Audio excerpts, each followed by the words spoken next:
গোলাঘাট জিলাৰ সৰুপথাৰ সমষ্টিৰ পাভজান চাহ বাগিচাত চাহ শ্ৰমিকৰ উত্তাল প্ৰতিবাদ।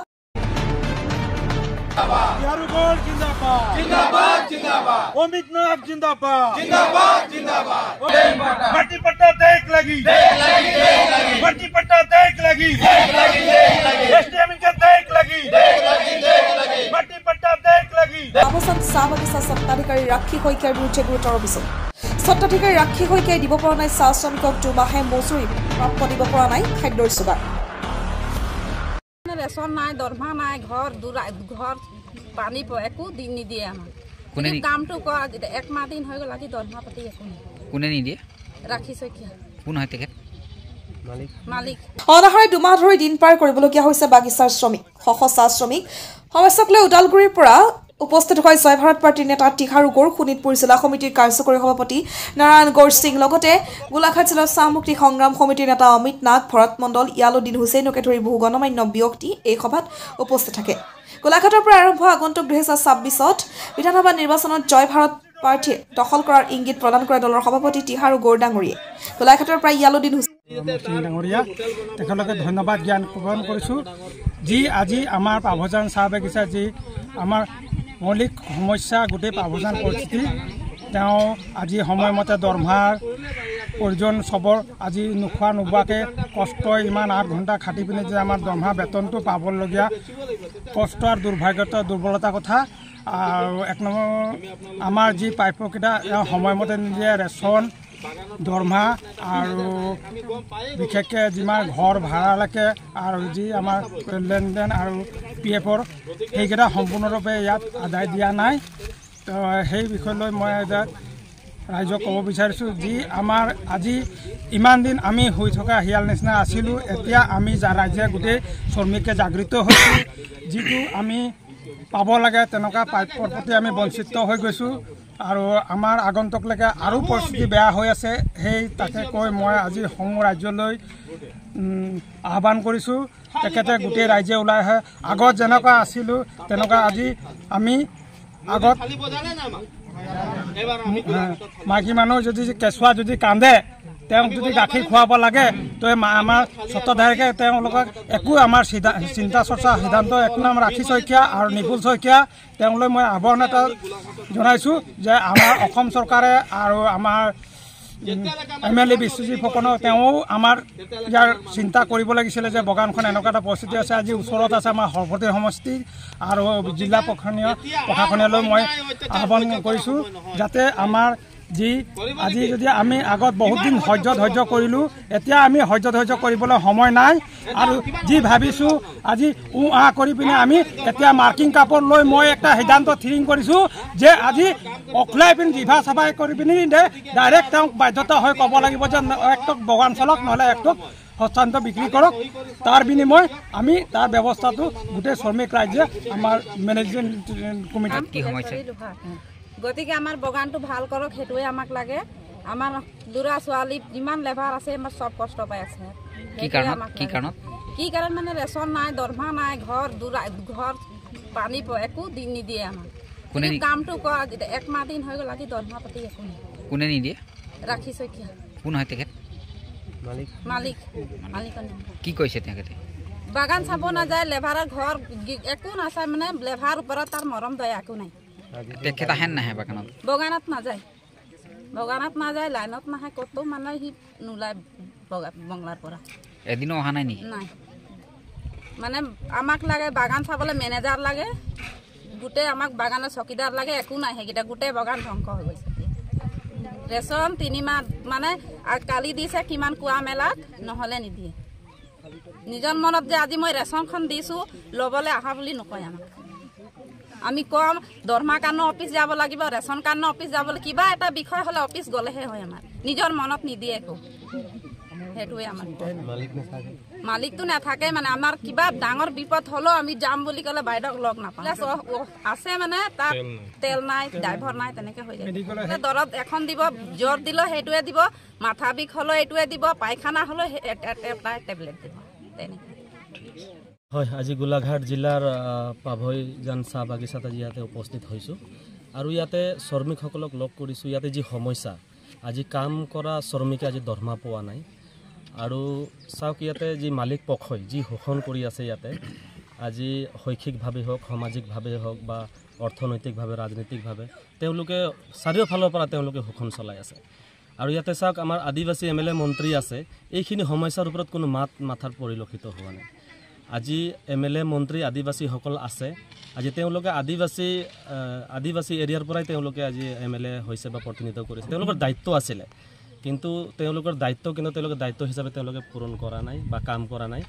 আজি ৰূপেশ গোৱালা ডাঙৰীয়া তেওঁ আজি লেবাৰ মিনিষ্টাৰ শ্ৰমিকৰ মন্ত্ৰী হয় তেওঁৰ দায়িত্ব আছিলে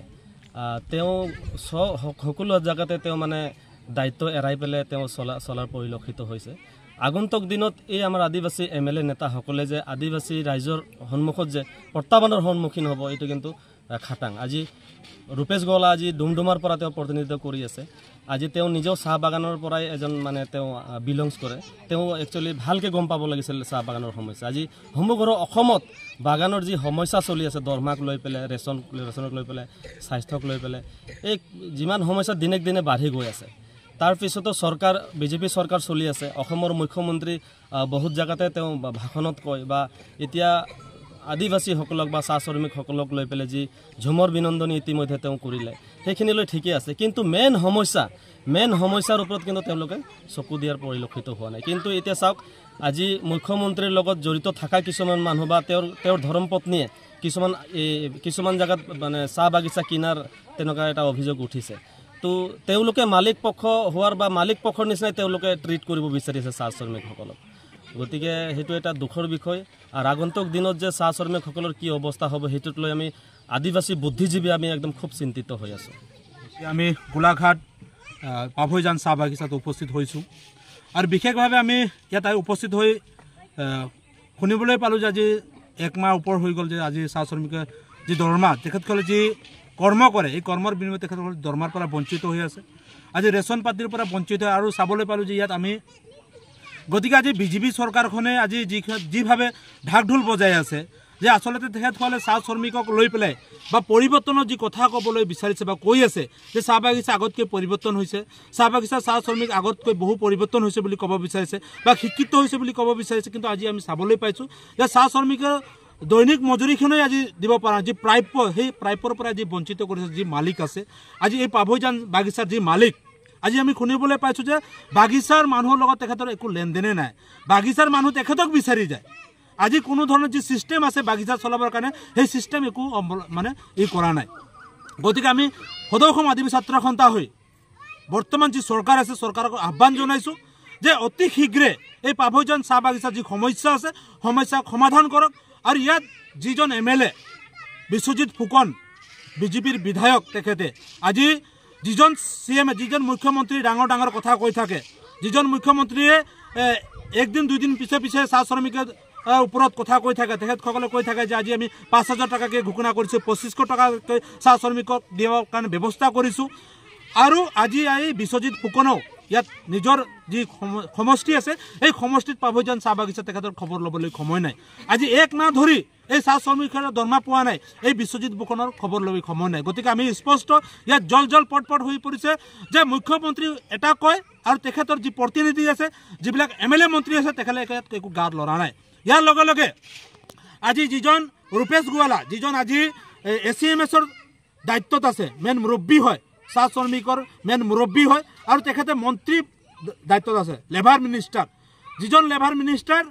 তেখেতৰ তত্ত্বাৱধানত এইবিলাক কাম আজিৰ তাৰিখত সম্পূৰ্ণ হৈ উঠিব লাগিছিলে আজি এইজন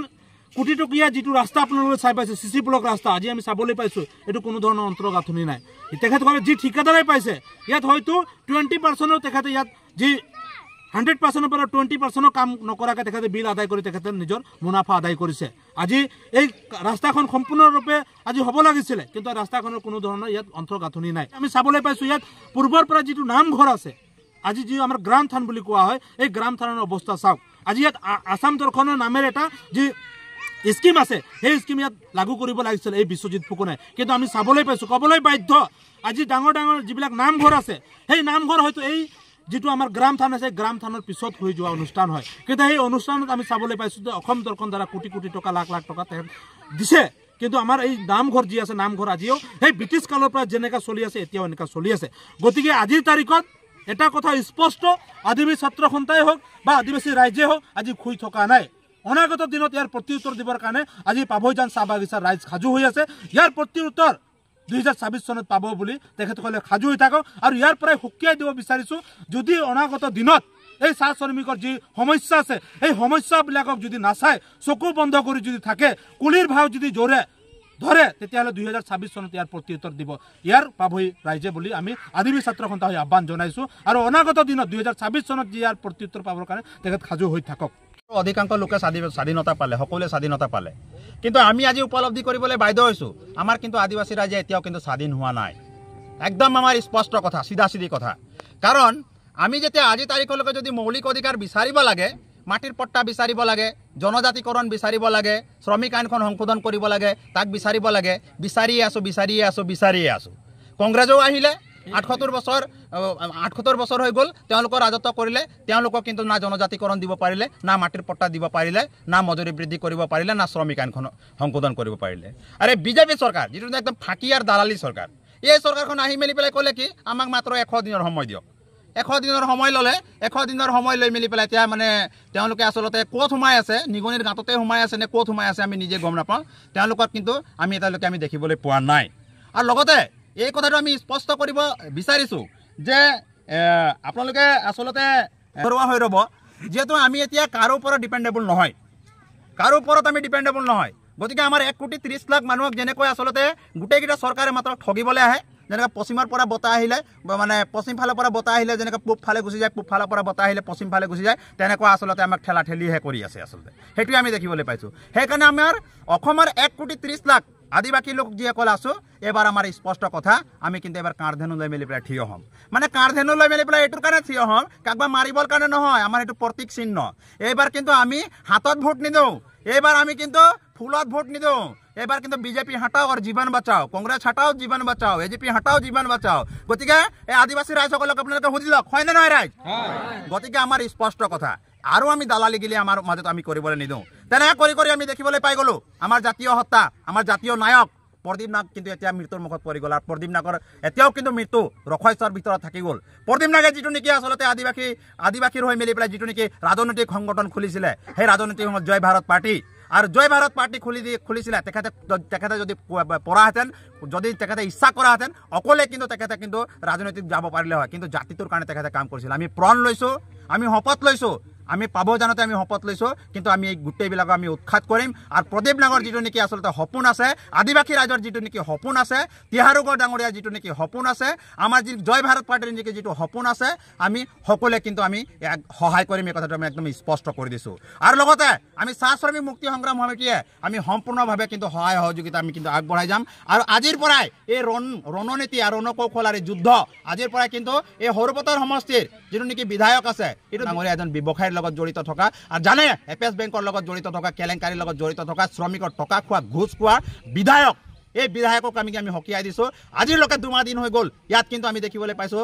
পাভৈজান চাহ বাগিচাত এতিয়ালৈকে দৰমহা হোৱা নাই ৰেচন পোৱা নাই এম্বুলেন্সৰ ব্যৱস্থা নাই চিকিৎসালয়ৰ ব্যৱস্থা নাই কিন্তু তেওঁ নিমাত চেলেঞ্জ দিছোঁ এইবাৰ চাওক সৰুপথাৰ সমষ্টিত জয় ভাৰত পাৰ্টিয়ে কি কৰি আছে আপোনালোকক উৎখাত কৰি দিছে এইবাৰ আপোনালোকে 7,000 ভোট পাবনে নাই সেইটোও কিন্তু আপোনালোকে হিচাপ কৰি মেলি পেলাই ৰাখক এই কথাটো কিন্তু স্পষ্ট কৰি দিছোঁ আমাৰ কাৰ্ডত মাৰিছে ন আমাৰ বুকুত মাৰিছে আমিও কিন্তু এবাৰ আমাৰ কাঁড়ধেনুৰ চিহ্ন লৈ মেলি পেলাই আপোনালোকক কেনেকুৱা কাঁড়ত মাৰিব লাগিব ধনু কাৰ্ড লৈ মেলি পেলাই কেনেকৈ মাৰিব লাগিব এই কথাটো কিন্তু আমি শিকি গ'লোঁ আৰু আপোনালোকে শিকাই দিলে আমাক কংগ্ৰেছে শিকাই দিলে বিজেপিয়ে শিকাই দিলে এজেপিয়ে আমাক শিকাই দিলে আমাৰ জাতিক আৰু ডাষ্টবিনৰ দৰে ব্যৱহাৰ হ'বৰ কাৰণে নিদিওঁ চিধা কথাৰে ভাই আমাক যদি দিবি তো দে নহ'লে আমি নিজে কাঢ়ি আনিম আমাক মাটিৰ পট্টা লাগিব আমাক জনজাতিকৰণ লাগিব আমাৰ শ্ৰমিক আইনখন সংশোধন কৰি দিব লাগিব আমাৰ জাতিটোক কিন্তু শৈক্ষিক দিশত অৰ্থনৈতিক দিশত সামাজিক দিশত সকলো দিশতে আৰু লগতে ৰাজনৈতিক দিশতো কিন্তু আমি কিন্তু নিজে আগবঢ়াই যাম।